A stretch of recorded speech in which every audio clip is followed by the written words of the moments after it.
I now call this meeting of the Amateur Detective Club to order. I am Melissa Meli, the spy. I'm Tyler Riley, cop and a half. I'm Tristan Miller, the saucy sleuth. I want a new name. Okay. Oh, all right.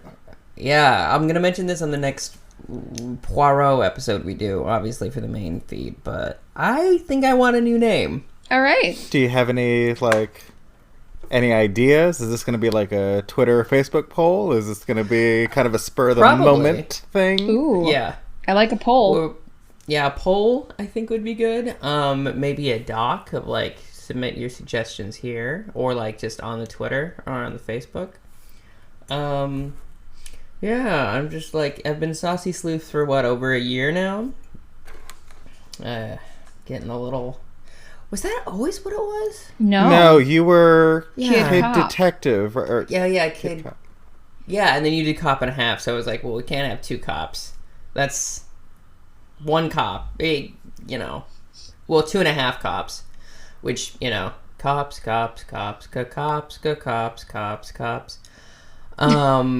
Mm-hmm. Do you not remember the 2.5 Men theme? Oh, okay. Yeah, no, I did not watch that. Oh, yeah. Your life is better for it, is what I will have to say. Yeah, we'll figure out something. We'll figure out. John Cryermere River. Oh, hello, Romeo. My dog wants to join. Okay. The Always unofficial welcome. fourth host of the show. Come on, buddy. Yeah. Up on the bed. Up. Mascot of the pod. So we are talking today about Murder, She Wrote, Season 1, Episode 7, which is called Hit, I'm gonna Google it. Run, and Homicide. Oh, I have Googled it. There are conflicting reports. Of what episode it is? Yeah. Yeah. Oh my god. What is with this? Well, it's because the pilot... It's Murder, She Wrote, not Murder, She Counted, okay? Yeah, I mean, I'm sure that... No, there is probably someone listening to this that cares very much. Yeah. about the number. Is it because the pilot wasn't aired on TV and then everything was off by one? Or? Maybe. It's a whole Firefly debacle. Exactly. Which... God, execs. Come on. Still mad. But yeah, we're in Cabot Cove this episode. Yeah, we're back at Cabot Cove, Maine. And it's very Maine-y. And I was watching the episode and my boyfriend was milling around and he said, "Is the intro playing again?" That's funny. Because after the intro, they use the intro music. It's like that episode, or the many episodes of Poirot that we saw that just kind of the whole entire music deal was remixes of the the intro music. For sure. So we see Jessica on her bike riding through town, not in the intro, but in the episode. Yeah. To intro music. And then we see this gentleman on his bike with it's in a minor key, very droopy dog, I was thinking the Jaws theme, but also droopier dog. Oh no, we can't go to the beach. Yeah, basically. So it's cutting between the two of them with Jessica riding along to normal music and then him riding along to what's going on music. I can't pay attention on my bicycle. Yeah. And they just about collide with each other. Absolutely fantastic. And it's presented like they did kind of collide with each other. Yeah. And he says, "Jessica, why don't you watch where you're going?" And Jessica's like, this was you. Yeah, they exchange insurance information real quick. But clearly she knows this guy and they are buddies because Jessica is friends with everyone in the town and knows everyone in the town. Yeah. And who has the time? Well, I mean, Jessica's been around for a while. She has lived there. Is she a native? I think so, or at least long enough. Like, I don't know why I thought she moved there in the pilot. Oh, I had to tell myself no. Like, I know I know that's not true, but I had to keep reminding myself that wasn't the case, and I don't know why. That's so funny. Oh, goodness. So, yeah. This guy is kind of an amateur inventor, and he's, trying to fix up a gadget for his bike that reads, blood, his heart rate and, other things. Yeah. How fast he's going and stuff. And it's clearly not working correctly, and that's why he was so distracted, blah, blah, blah. So Jessica has to give a speech at the Founders Day picnic. And she's disturbed because they were terrible jerks. Yeah. I mean, which happens a lot.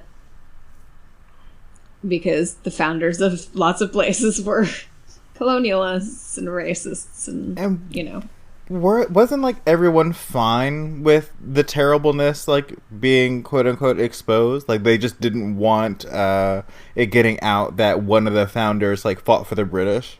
That was their one hang up. Oh yeah. Yeah. This whole thing. Because he was a pirate. Oh yes. Yeah. And they knew that. And so he stole stuff, he murdered people, he fought for the British. All in all, I mean, you must love him, Tyler. Hey, you gotta do what you gotta do. So, I did some cursory Googling, and the average population of a town in Maine is 20,000. So, it's pretty small. Yeah. I also don't know how small is a small town? I mean, probably 10,000 people. Right? That still seems like a lot of people. I need a town with 10,000 people. 10 or less people. 10 or less people. I'm going to put world's smallest town. Okay, great. Smallest. I want smallest. Sorry, no, I want smallest town in the U.S. Town, U.S.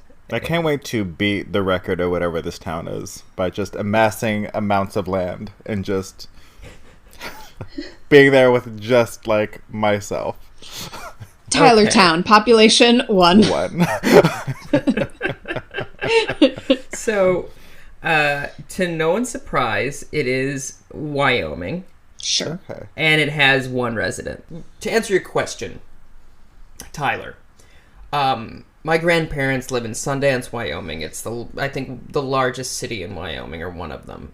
And they have a population of 1,200 people. So that's a small town. All right. I'll have to look into Wyoming. Yeah. I mean, if you want to be left alone forever, the Dakotas and Wyoming are perfect. That's why everyone there is nuts, because everyone that moved there was I don't want to be around people. Which is understandable, specifically these days. But yeah, I want to know the population of Cabot Cove. Oh, they do show us. It's 5,000 really? Something or other. When she was riding her bike, she passes the Cabot Cove sign and it has population. Okay, well that's a pretty small town. Yeah. That's reasonable. Because when she goes into the store, that is the smallest grocery store I've ever seen in my life. More or less. It's beautiful. I love it. Yeah. It's quite small. It's very quaint. It is. So she goes to this picnic? Or does she go over to the guy's house first? And meet? Picnic. I think they go to the picnic.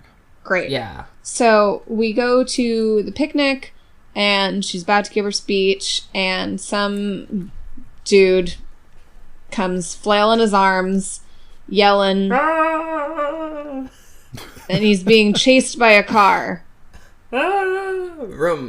And it drives very slowly.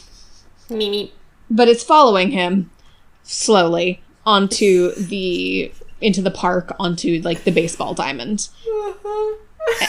And And there is a collision, and he does go to the hospital. Yeah. Yeah, And he this- climbs up a gate and then falls on top of the car. Oh no. And then the Yeah. car drives off, leaving him just injured. It drives away, right? Mm-hmm. Yeah. Yeah. Yeah. It does. And there is no one in the car that anybody can see. And It's a regular Stephen King situation.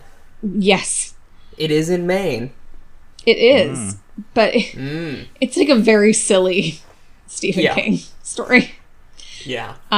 And Ethan, Jessica's buddy from the town, witnessed this. And then, of course, in the hospital or near the hospital or whatever, we see Amos, the sheriff. Sheriff Amos Tupper is asking Ethan what he saw. And Ethan says, I saw nobody in the car.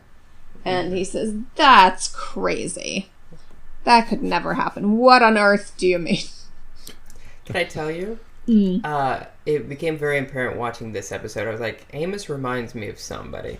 And it's Patton Oswalt. Yeah. Okay. Yeah, Tom Very Bosley is similar a bit more like an older Patton Oswalt. I like that. Yeah. But yeah, also a note about how fast the car was going. I didn't notice, I didn't think diegetically it was going slowly. I thought they had to do it slowly for the stunt of it all. Yeah. Does that make sense? Yeah. I just assumed okay. that, they were yeah, it's meant to be going very quickly. But they couldn't because they didn't want to hurt anybody. I know. When we've watched the slowest car chases from Poirot, Yeah. it makes it feel like that. But Yes. no. But no. Within the context of the universe, it's still pretty slow. Yes, indeed. Okay, so this dude who has gotten injured from the car with no driver is the former business partner of our buddy from the bike, who has a name that is Daniel. Mm-hmm. And so Jessica goes to see Daniel and his friend, a lady who lives with him, I guess. A lady friend. But they are not together. No. I would like to say one more thing about the hospital. Please do. There's an absolutely wild statement that the doctor makes, which he's like, well, nothing's broken, but if you're in pain, we'll figure it out. And I'm like, this is why we have the opioid crisis. This is the issue. Oh my gosh, yeah. Yeah. It's damn. It's you can't just, oh my god. Anyway. Yeah, it's pretty upsetting. Yeah. Ay. So Anyway. yes. Jessica goes to see Daniel and his lady friend, not a girlfriend, and his nephew, who has a new fiance, is there. And this fiance is a ridiculous person who is a salesperson that has to go back and forth to Portland. So she borrows the car a lot. The largest city in Maine, as I've just looked up. Yes. I've been to Maine a couple times, but mostly as a performer. So I performed at a barn. I performed a children's version of Beauty and the Beast in a barn in Maine once. It was very strange, as venues go. Anyhow. What's the weirdest venue you've performed in? That's up there. I mean, I also have done a lot of Shakespeare in the Park, so... Sure. Yeah. Maybe the Tyler's barn. really, really thinking about it. Yeah, because I'm just when you say performance... Anything. Doesn't need to be a play. You could be singing, you could be dancing. I'm trying to rack my brain too, because as a comedian, I've done it probably at the Jekyll and Hyde bar. Probably the toilet. Okay, sure, yeah. Is that a fancy bar or just the shitter? Just a shitter. Oh, I've sung in... Melissa remembered she performed in an outhouse. That's right. Well, no, I have sung in Penn Station, or no, I'm sorry, Port Authority. Yeah, Port I've sung in Authority. Port I remember Authority. that. Yeah, it's a very I could not strange. make it, but I tried to project myself to you. It was very good. Oh, thanks. It's a very weird place to perform because you don't have people's attention. No. Yeah, it was in like this weird platform. Like, Yeah. Oh, I'm sorry. I've done multiple Renaissance fairs. That's the weirdest place. Like, it makes sense, but the place itself is weird. Sure. Yes, that is. Ren fairs are weird and wonderful. Oh God, I just... Inherently weird. Yeah, that's a thing that I hope happens this year too. Anyhow. We'll see. Yeah, we'll see. We'll see what happens. So we meet the fiance who takes the car and drives back and forth to Portland. Okie doke. Right. So we then get Ethan at the docks, I guess.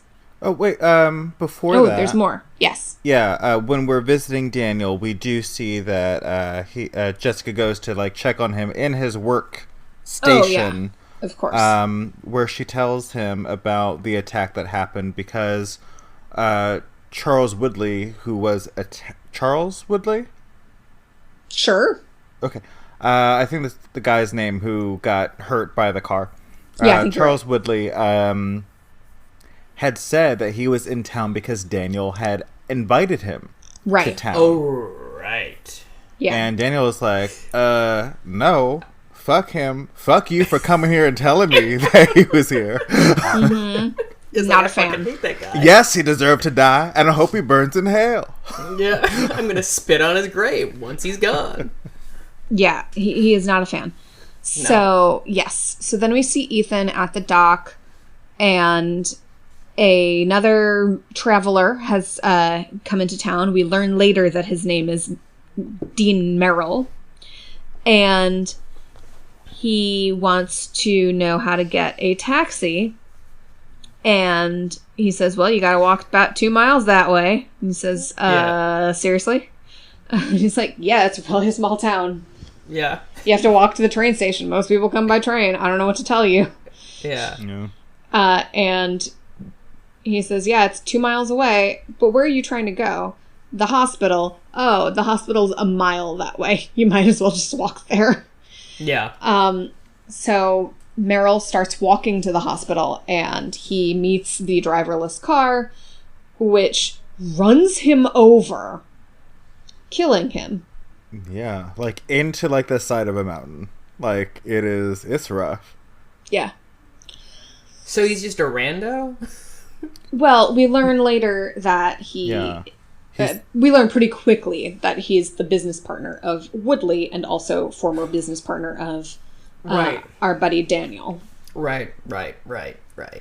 And there's also this fun subplot and this occurs when they're in the hospital, that Sheriff Tupper is like anxious about, in general, solving cases now for some reason.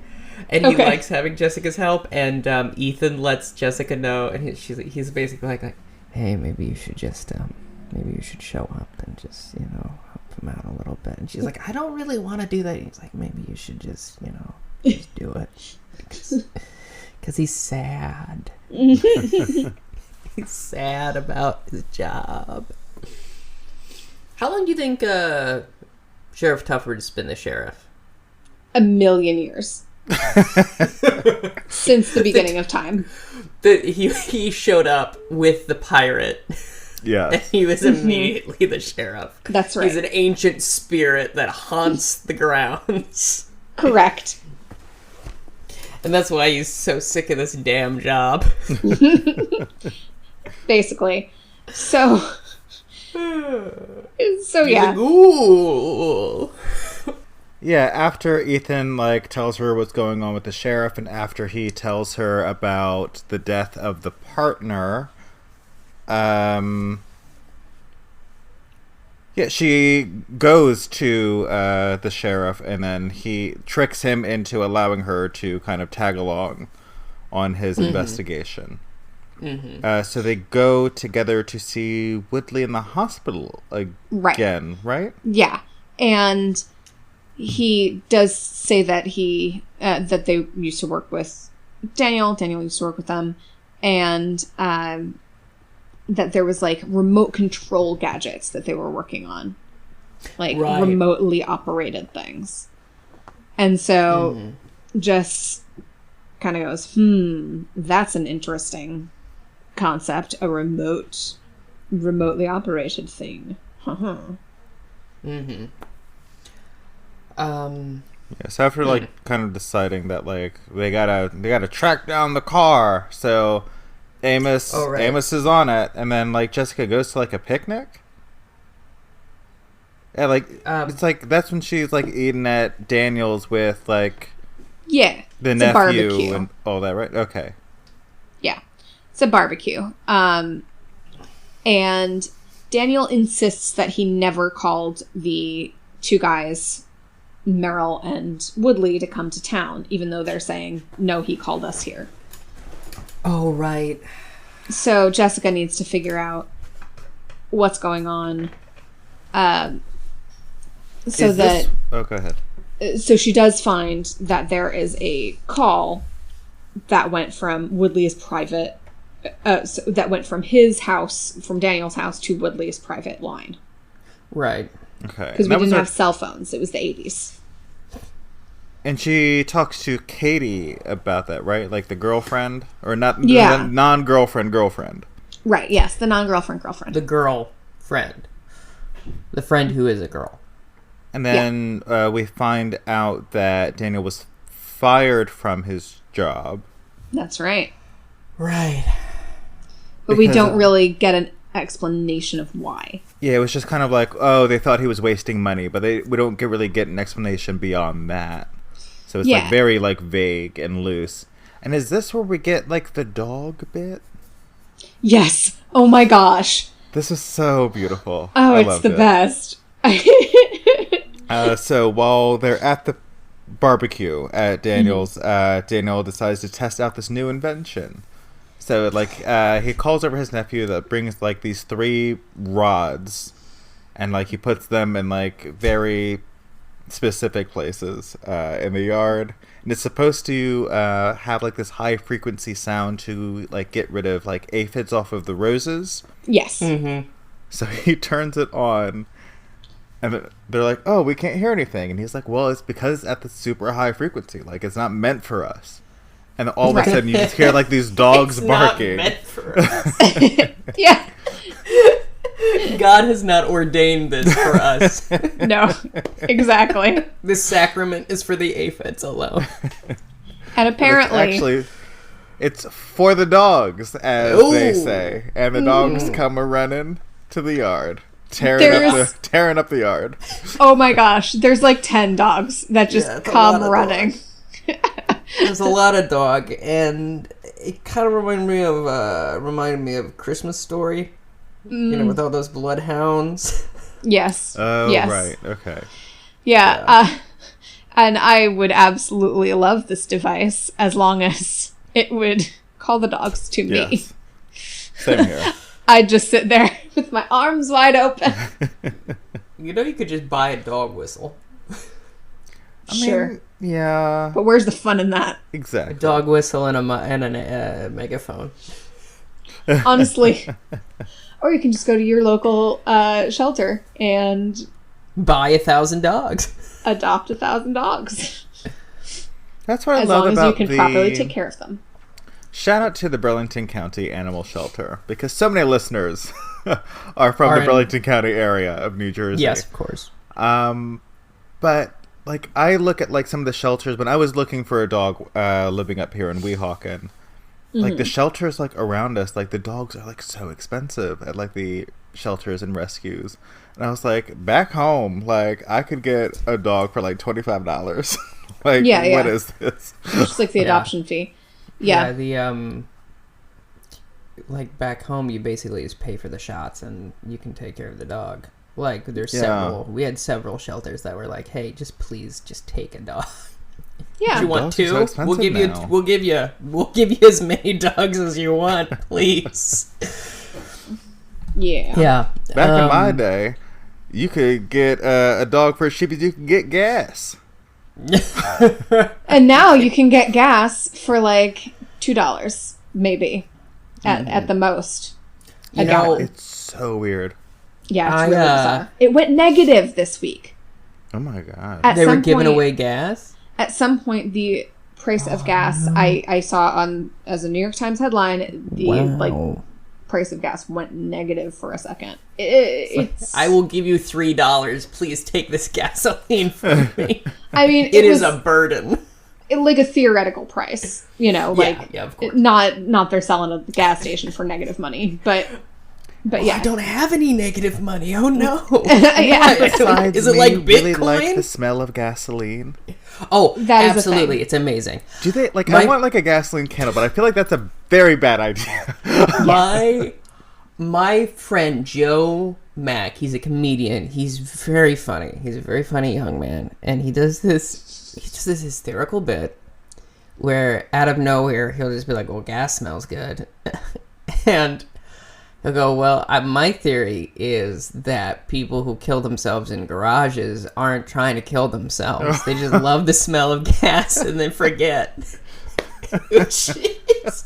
Oh my god. Yeah. I remember helping my dad fuel up our red Jeep Cherokee growing up, and I would just sit there and smell it, and my dad was like, "You can't do that for too long. You will get a headache and maybe pass out." Yeah. The thing I don't mind the smell for a short period of time, but it's not like I don't need a candle of it, as Tyler suggested. A Yankee candle. Okay, for well, men, guess gasoline. what? You're not getting next Christmas, Melissa. Good, thank you. That would be one of those gifts that was like a burden.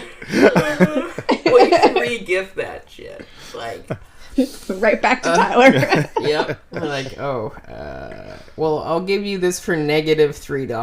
Yeah. Here's $3 in this candle. Please. It is a burden. I'm over encumbered by this candle. I remember when I lived out of state. I lived in Massachusetts for a period of time. Sorry for your and loss.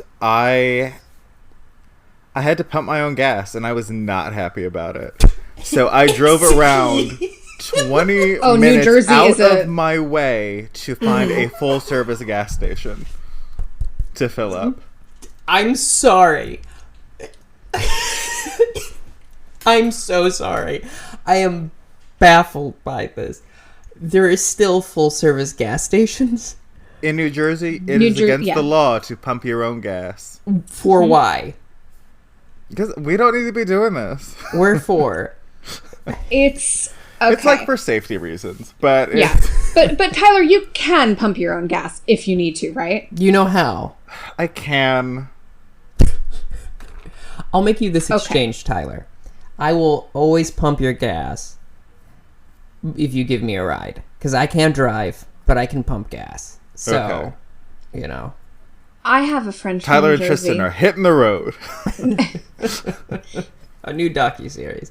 Oh, you boy. have a friend, Melissa. But no, I did. Oh, sorry. Go ahead, Melissa. No, that's okay. I have a friend who is from New Jersey and very proud of it, and absolutely refuses to learn how to pump gas.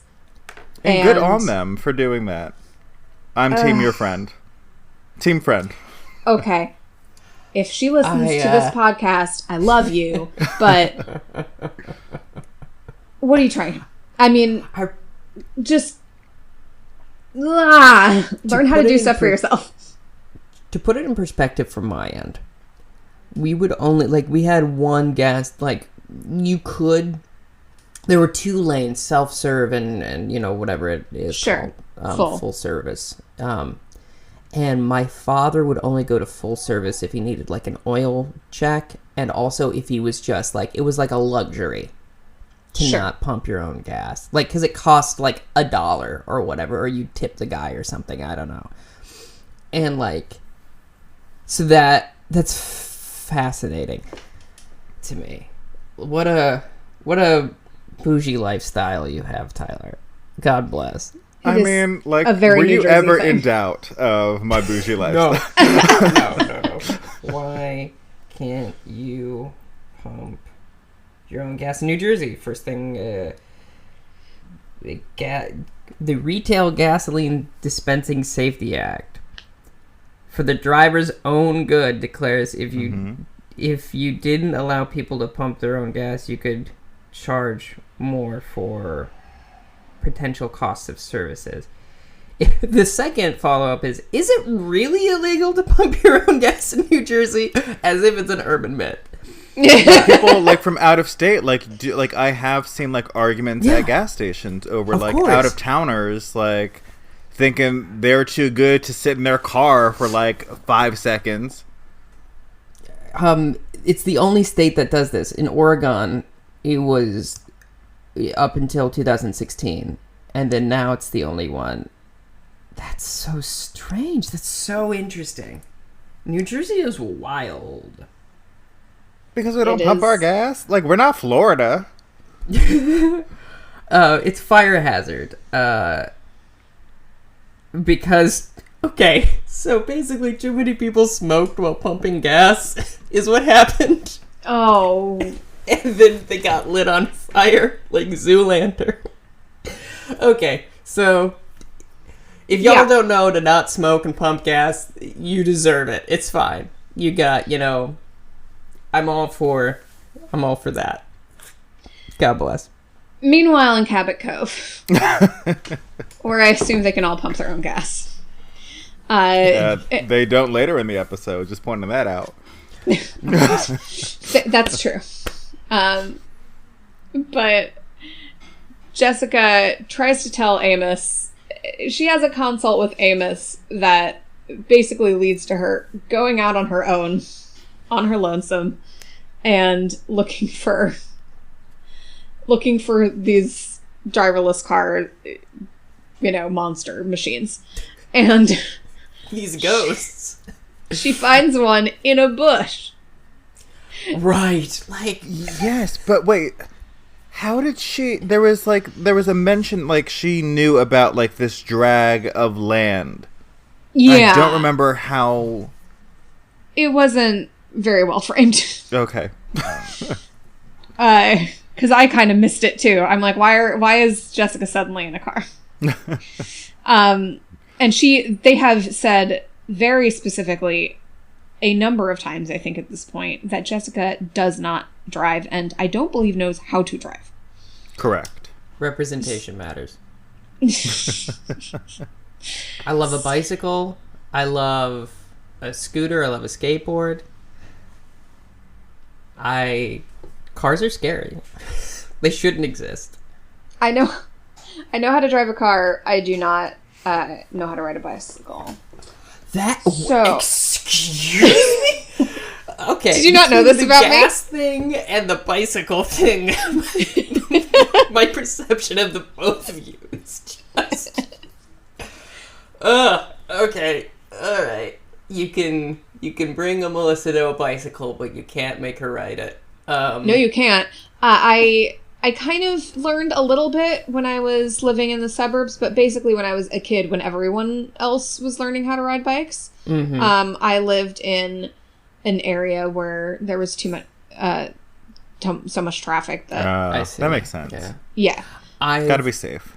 I've ridden a bicycle in the city, and it's actually pretty fun. It's pretty fun. It looks like absolute horror or terror for me. So, Jessica finds this car by some miracle. And there is a gloved hand we see controlling the remote control from, like, a van of some sort. So, this person is driving Jessica in the car. Yeah, she gets into the car, quite foolishly, in my opinion. I mean, to explore, but, like... And this, like, so as many of us know, we know, but the listeners may or may not know, at the beginning of the episode, you get kind of a recap of the episode you're about to see. Right. Mm-hmm. And I see the point in which, like, Jessica's just, like, struggling inside the car with the door shut. And I was like, why'd her dumbass close the door to begin with? And I was like... Yeah. And then we find out that was beyond her control. So I apologize. For thinking a thought. I was like, It's like the Ugh. wardrobe to Narnia. Never shut the door, otherwise you'll get stuck forever. Exactly. Yeah. So we have a very weird scene in which Jessica is, through no fault of her own, well, some fault of her own, but with no control, just riding in this driverless car around the streets of Cabot Cove. And finally, Ethan finds her and helps her get out of it. I don't know. They crash through a gate, and the car speeds off a cliff, and Almost, yeah. It's she very seems spooky. weirdly calm during all of this. Like, she's not, just sitting there doing whatever, but she does not appear to be freaking out either. I mean, So- I think she accepts that it's beyond her control, and whatever it will be, will be. Que sera, Yeah. sera. It's A like little Jessica became an unlocked character in Mario Kart. Like, it's just... It was very stressful. It was stress-inducing. Yes. So the gloved hand gives up and rides away. So they're very upset, and Ethan and Jessica go get a cup of tea at the police station, and Amos starts doing his paperwork and whatnot. Can I tell you, I like how they treat the police station kind of like the Hop. Like, they just go and they hang out there. Yeah. It's like, let's go. Just see how Amos is doing. Just chilling. Yeah. And Amos discovers some of Daniel's stuff in the back of this car. Right. Yeah. And so they're convinced that it's Daniel who has set up this whole thing to, get rid of his old business partners, of course. So then they go over to Daniel's to see if they can find some proof of his innocence or anything. But the sheriff's convinced, and Amos arrests him. Yes. And then they go to the jail, right? That's the next scene? Okay, and this is a very interesting thing of, they talk to him about the phone call. He's like, I don't remember doing that. And it turns out the reason he was fired or let go was not because he made a bad business decision, but because he was institutionalized. He had some sort of episode, and so they allude to that. He's like, well, maybe, am I schizophrenic, or, what's going on? Yeah, he says the word schizoid. Yeah, which is dated. Yeah. It's dated for common parlance, but in medical terms is still used, which is interesting. Yeah, I mean, and I think that it's... Because the common parlance misuses it in a way that it feels derogatory to me. Yeah. Yeah. And whereas medically they use it in a way that's not a problem. It's generally, followed by affective. It's like schizoaffective disorder, and, that is... Yeah, we can't get into it. Yeah, no, this is too much of a discussion. Yeah, it's kind of like the same way with the slang for bipolar is also weird, and then also the R word, Yeah, that's just become completely abused. And it was weirdly once again, it was a medical term, and then it become slang is always this interesting thing where it trickles down, and then they have to change it to because people misuse language. Yep. At any rate, so he thinks he might be mentally ill. Right. And when Jess is leaving, she gets a flat tire on her bicycle, to be clear, because she's not driving a car, ever. Again. She does, once she gets out of the car, she's like, it's a wonder I don't drive. And I'm like, how can you make a quip right now? Yeah. Oh, no, that's when I always make quips, is when it's a life-threatening. Yeah. Yeah, absolutely. So Daniel's nephew is driving past her and offers her a lift. And so they're worried about him and wondering whether he's crazy. And also there has been a scene, I think has happened prior to this, I'm not sure whether this is after, it doesn't matter, but where the nephew's fiance is talking to him and saying, I don't know, we might need to have him evaluated for the crazy. Yeah. I don't remember where that comes in either, but it does. Yeah. It does occur. Right. But then the nephew needs to stop and get gas, right? Yeah. Yes. And this is where they... Because he offers a lift and they go to get gas, and while they're at the station, he gets out of the car. Yeah. Yeah, he gets out to pay. Yes, right. but not to pump. Not to pump. To be clear. And she is like a little sniffly and like kind of out the car window is like, hey, do you have a tissue in the glove compartment? And he says, yeah, absolutely, go for it. Mm-hmm. And so she opens it up and she sees like this register of gas mileage. Which, because it's a rented car. Right, because it's not. He does not own a car. It is rented, right. So you need to know. You have to keep track because they charge you past a certain amount, from my understanding. Anyhow, she sees that the mileage is the same, or not nearly enough to suggest that it's been to Portland and back, which is basically 300 miles away. Something crazy like that. Something far. Yeah, and it has only gone near. Yeah, absolutely. Exactly. So the next morning, she's at a grocery store. This very quaint grocery store. I've been in a couple like this in like when I visit my folks, and I love it. So much. She's checking out, and she hears a bunch of noise. Yeah. And Ethan's playing a video game. Yeah, Ethan's playing an arcade game, but we don't get racism from the checkout person, but we do get this weird thing where she's like, well, he's not a local, and Jessica is like, he's lived here for 6 years, but he wasn't born here, which is like this weird bigotry that she is also suggesting, because this is the same woman from the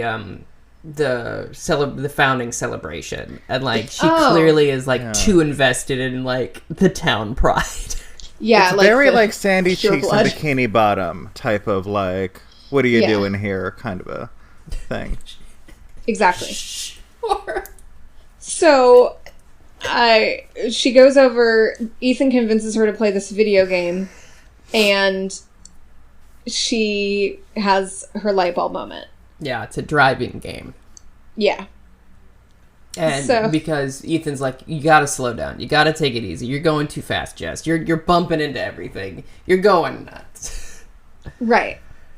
And then she has it. Yeah. So she convenes them all to the park to see if anyone can remember anything else. A Parkler reveal, if you will. Mm-hmm. And then the van shows up, and then the sedan that has been running people over and whatnot also appears. And Charles Woodley is there, Amos is there, everybody's there, everyone's panicking, and Jessica is like, aha, now I know. Woodley on his cane, mind you. Yeah. Yes, on his cane. And it turns out that the fiancé is behind this. The niece-to-be, who was hired by Charles Woodley. Yeah. To bump off the partner, make it look like someone's trying to bump him off, and then get Daniel blamed for it because he wants to steal all of his inventions. Yeah, his patents. Patents. Because they were working on, I think it was the radio technology, and he's like, that's a dead end, doesn't go anywhere. And then they since have realized that it could be quite useful, because he's like done poking around, and he's like, okay, well, I want all this for myself. Yeah.